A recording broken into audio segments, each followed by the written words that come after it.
3600 points, puisque jusqu'à présent, ça fait plusieurs mois que l'on reste entre 3600 points, grosso modo, et 4150 points. Est-ce que ces allers-retours un petit peu incessants dans cette zone constituent finalement une zone d'accumulation? C'est-à-dire que on essaye de digérer un petit peu toutes ces nouvelles qui arrivent. Est-ce que finalement la zone euro est en train d'aller mieux? Tous les investisseurs et les gérants de fonds sont certainement en train de se poser un petit peu la question. C'est pour ça que, comme le dit Jean-Louis souvent, et je suis d'accord avec lui, il n'y a pas beaucoup de prise d'initiative au niveau des gérants.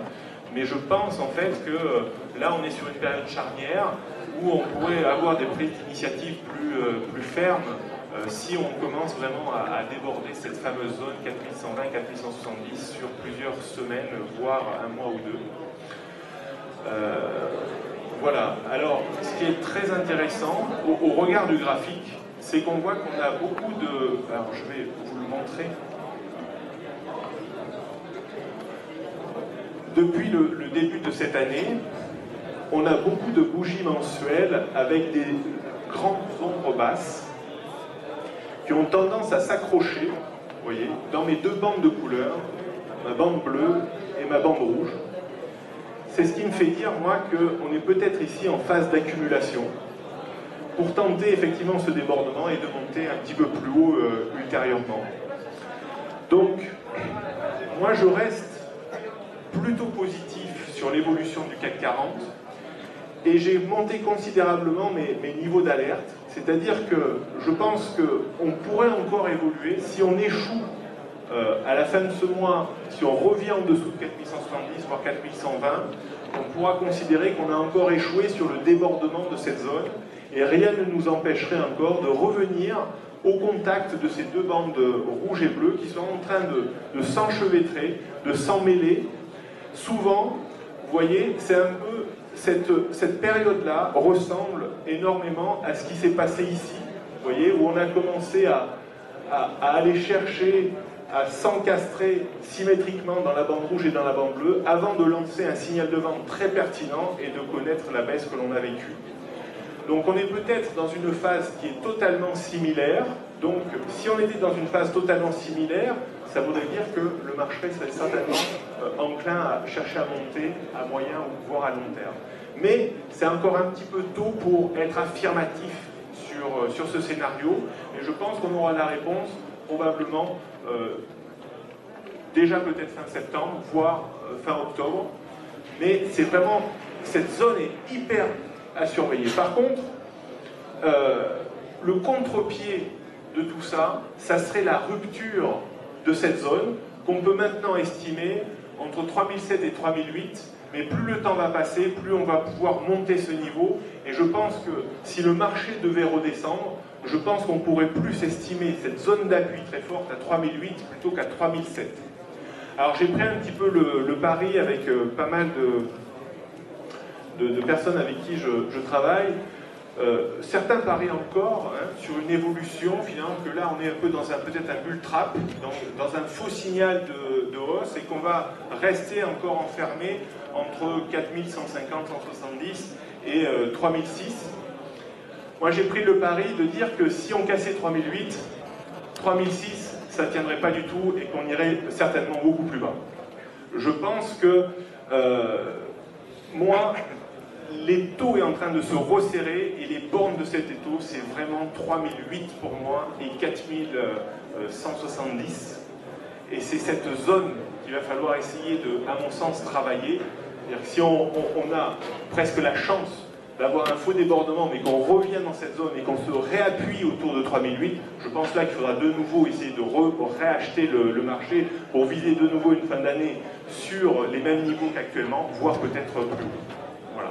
Par contre, ce qui pourra arriver, imaginons qu'on bascule dans un scénario très haussier, que le mois d'octobre soit beaucoup plus positif que théoriquement le dernier mois d'octobre, parce que le mois d'octobre dernier n'a pas été très intéressant d'un point de vue évolution des marchés. Imaginons qu'on continue, alors on pourrait avoir très bien une accélération haussière sur 4003, bloqué sur 4003, avoir un effet de pullback de retour qui vient s'enraciner entre 4120 et 4170, auquel cas là, il faudrait non plus chercher à acheter à 3008, mais chercher à acheter entre 4120 et 4170. Voilà, on est vraiment dans une période charnière. Je ne sais pas ce que mes collègues Adam et Jean-Louis pensent de ça. Ça va être intéressant d'avoir leur avis. Et juste pour terminer, avant de passer la parole à Jean-Louis, une vue un petit peu plus court-termiste, c'est un graphique hebdomadaire.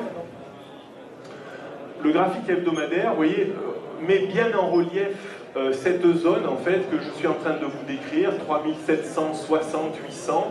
Dans quelques semaines, ça va être 3800. C'est-à-dire que pour moi, si on devait descendre sous 3800, je pense qu'il y aurait une chance non négligeable que 3006 ne tienne pas comme il a tenu jusqu'à présent et qu'on aille plus bas. C'est un peu le pari que j'aurais tendance à mener.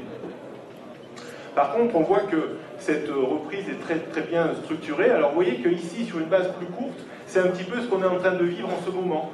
Vous voyez, avec une zone d'accumulation sous les moyennes mobiles, une bande bleue et une bande rouge qui s'enchevêtrent, on prend appui dessus et paf, on part.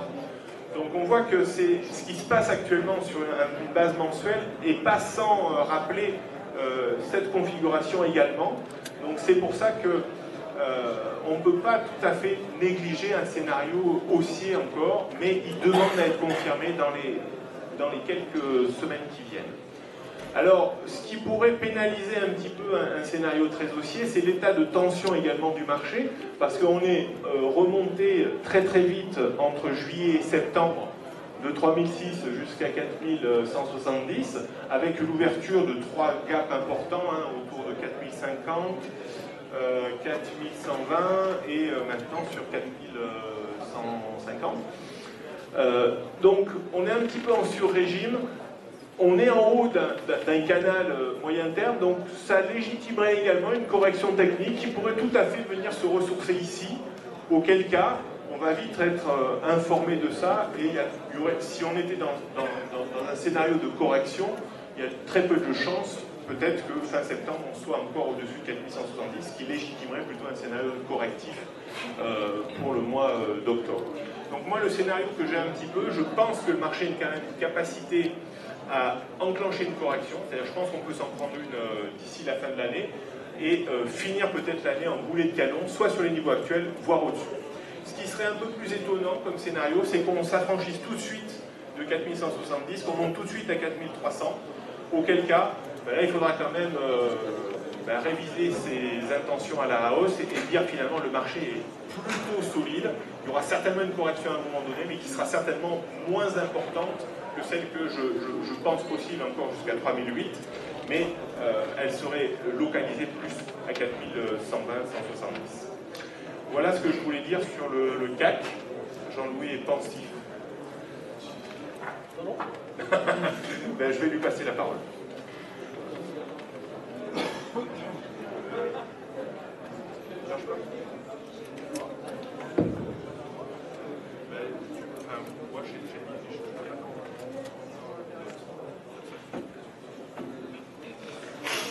Bon, vous voulez gagner de l'argent? Vous voulez une histoire? Alors, écoutez, achetez un poudre synthétique qui vous coûtera 80, qui sera parfaitement adapté à la situation actuelle, c'est-à-dire des marchés où les considérations techniques comme le flux venant des États-Unis restent l'élément, on va dire, le plus significatif. Ce qui d'ailleurs induit une hausse de l'euro, pas parce que on croit à la zone euro forcément plus qu'il y a 3 semaines, ou il y a un mois, ou il y a peut-être plus qu'il y a un an, oui d'accord, mais bon, pas plus que ça. Mais l'idée, si vous voulez, c'est de trouver quand même de quoi opérer dès lundi matin, dans des conditions pratiques immédiates. Alors, un poudre synthétique, qu'est-ce que c'est? C'est vous achetez un call. Pourquoi? Parce que le marché est en faible volatilité, le marché est haussier, vous achetez un call. Et derrière, vous vendez un futur, un CLT, ce que vous voulez, Moi, je fais que du futur, parce que les CFD, bon, c'est un petit peu plus cher au niveau du portage taux d'intérêt. Donc le futur, c'est proche de zéro. Le CFD, c'est 3, 4, 5, ça dépend des intermédiaires. Et puis, vous laissez sécher. Vous attendez, parce que je suppose que vous n'êtes pas derrière vos écrans en permanence. Je suppose que vous avez aussi envie d'avoir une réponse peut-être assez rapide sur une opération, mais c'est pas pour ça que vous allez être derrière l'écran en permanence. Donc, sincèrement, c'est la solution à la situation.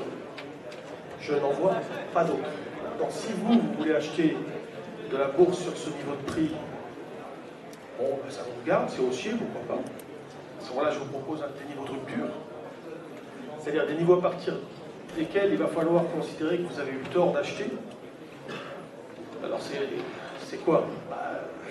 On a beaucoup monté, on a beaucoup accéléré, on a fait des gaps. Vous ne pouvez pas avoir une remise en cause rapide de la situation haussière, c'est pas possible. Malgré tout, si on peut penser que le marché va continuer à évoluer comme ça, d'une manière assez bizarre, très bizarre, comme moi je ne l'ai jamais vu en 30 ans, mais parce que les facteurs sont techniques. Il faut les comprendre, ces facteurs, parce que là, il y a, si vous voulez, l'analyse un petit peu chartiste de la situation, enfin, une manière un petit peu scolaire de voir les choses, à savoir, bon, ben, l'analyse chartiste pure, mais moi, je suis obligé de vous dire qu'il faut comprendre l'état psychologique du marché, ça veut dire comprendre ce que font chaque intermédiaire, pourquoi on se retrouve dans la situation dans laquelle nous sommes actuellement, et que font les différents acteurs. C'est tout à l'heure, bon, alors il m'a dit, je suis d'accord avec Jean-Louis, les gérants ne font pas grand-chose. Ok. Et là, on diverge tout de suite, c'est qu'il a dit, moi je pense que si ça monte à 4003, ils vont agir. Non, ils n'agiront pas plus. Parce qu'ils n'ont pas d'argent qui leur arrive. Il n'y a pas de flux entrant extrêmement important. Donc ils vont toujours rester méfiants, accolés au marché, le plus possible, tout en ayant la trouille que ça se casse la figure. Et les mouvements précédents ont été tellement bizarres, quand même, parce qu'on est revenu, vous vous rendez compte, on a tapé là, ici, bon, ouais, parce que ce point-là, il est plus bas que celui-là. Hein. Là, on a fait 3570 sur le futur, là, au mois de juillet. C'est juin, juillet. Vous vous rendez compte, ce mouvement c'est reparti avec une vitesse incroyable. Si vous voulez, dans un mouvement comme ça, moi, il y a longtemps que j'ai vendu. Alors, en analyse, enfin, quand on est opérateur, il faut pas prendre un niveau de rupture trop bas au milieu du gué, par exemple, parce que sinon vous allez vendre ici, puis vous allez racheter par ici, et vous n'allez rien gagner. Même si vous pouvez prendre des bénéfices. Non, ce qu'il faut essayer de vendre par ici, et racheter par là. C'est-à-dire qu'il faut être super agressif sur les retournements de tendance. Aujourd'hui, je pense que, et comme on a fait un point haut qui peut aller plus loin, mais j'en sais rien. Mais de toute façon, ça ne m'intéresse pas. Je m'en fous de là où ça va aller. C'est ça que je voudrais que vous compreniez. Je m'en moque. Si vous faites un synthétique, un taux de synthétique, plus le marché monte, plus vous partirez vendeur de haut, avec un risque qui restera extrêmement modeste. Et c'est bien le diable si, sur une partie de cette position, je ne sais pas, il faut faire plusieurs contrats, mais si sur cette partie de la position, vous n'allez pas avoir à un moment donné des moments où vous allez pouvoir racheter un petit peu.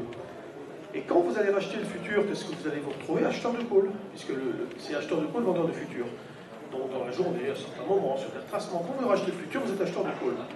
Et quand vous vendez le futur, vous êtes acheteur de put. C'est-à-dire que votre risque, il est toujours fermé, contrôlé, fixé à l'avance. Quel que soit le bordel que nous ayons par la suite. Alors, fondamentalement, il n'y a pas plus de raison de taper les 4002 aujourd'hui que les 4005 demain, ou les 3008, hein, franchement.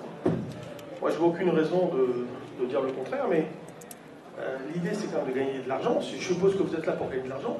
Si vous voulez gagner de l'argent, je ne vois pas aujourd'hui d'autres solutions, à part si vous êtes derrière votre PC toute la journée, à essayer de scalper, à essayer de faire des écarts, avant à 10h pour acheter à 10h30, etc. C'est possible. Hein. Mais moi, aujourd'hui, j'ai une position relativement importante. Ah, relativement importante. Hein. où j'ai des contrats futurs vendeurs. Et vendredi, j'ai bien précisé, je suis à 100%, pour ceux qui me suivent. Et je suis hedgé avec des calls, des actifs financiers, c'est ok si vous voulez, mais je suis hedgé si ça monte. C'est-à-dire si ça monte, je ne perds pas plus. Enfin, j'ai une perte fixe. Et si ça baisse, ben, je peux gagner beaucoup d'argent. Voilà. Parce que si je perds, par exemple, mon call, qu'aujourd'hui, grâce au fait que nous sommes en faible volatilité, vous allez payer, je sais pas, 4250, on a payé 26 la semaine. C'était quand? C'était mercredi, jeudi, 26, 27, 26. Si vous perdez 26 points, vous vous rendez compte, qu'est-ce que c'est? Si ça baisse. Vous abandonnez 26 points, parce que le call, il n'est pas là pour être gagné. Si le marché perd 200-300 points, ben, vous allez gagner, pas forcément 200-300 points sur l'ensemble de la position, mais vous allez gagner 100 points, 150 points, 200 points. Vous allez alléger au fur et à mesure que le marché va baisser. Vous savez, aujourd'hui, ce qu'il faudrait guetter, franchement, je l'ignore. Et personne ne le sait d'ailleurs. Nous, ce qu'on va essayer de guetter, évidemment, c'est... Alors, l'augmentation de la vol, j'y crois pas trop. On va voir s'il y a un regain d'activité sur les options, sur ce que pensent les acteurs, les différents acteurs. Moi, je pense qu'on aura des contre-pieds. Ça va partir d'un contre-pied. C'est encore au moment où tout le monde va se dire, je sais pas, c'était par ici, là, ils étaient tous ici, là, ils étaient tous euphoriques ce jour-là. Moi, j'ai fait une émission spéciale à 16h sur BFM, même pas à 16h, à 15h, tout en haut, là. On était tout en haut. Alors aujourd'hui, on sort par le haut, ça y est, on casse le plus haut, etc. Ça faisait 1 heure qu'ils étaient en train de faire les trompettes, de mettre les trompettes. Et moi, je n'avais pas regardé BFM, j'ai fait autre chose à ce moment-là. Et j'avais pas été prévenu en avance, ils m'ont dit tu peux passer là, donc j'ai improvisé. Et là j'ai mis la douche froide parce que je leur ai dit mais on est dans le bruit de la résistance, moi je vends. Voilà. Alors pareil, hein, j'ai vendu en synthétique.